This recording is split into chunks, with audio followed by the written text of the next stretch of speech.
Quand nous disons que tout le monde ne sera pas sauvé, ce n'est pas un souhait.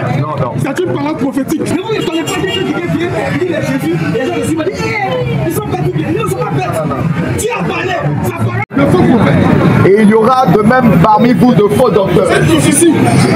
Quand Dieu a parlé là, iPhone il n'est pas sorti. On est là.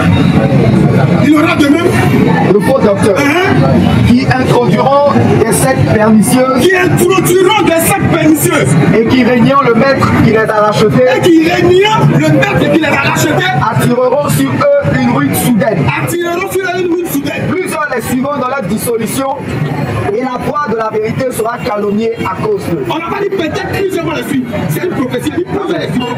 Donc des gens vont les suivre. Mais vous ne connaissez pas quelqu'un qui vient, il dit les Jésus, les gens ici vont dire, ils sont pas tout bien, ils ne sont pas bêtes. Dieu a parlé, sa parole ne retourne pas à lui sans avoir accompli son effet. Tu ne peux pas empêcher ce que tu as déjà prévu. C'est pas possible. C'est pourquoi, quand nous disons que tout le monde ne sera pas sauvé, ce n'est pas un souhait.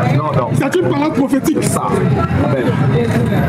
C'est pourquoi on allait voir que la Bible dit, allez, prêchez la bonne nouvelle à toute la création. Là, il s'agit de toute la création. Mais là, quand on vient maintenant, on va dire, c'est lui qui plaira. Ça devient individuel. Parce que l'évangile a deux fonctions. La première fonction de l'évangile, c'est pour sauver. C'est ça.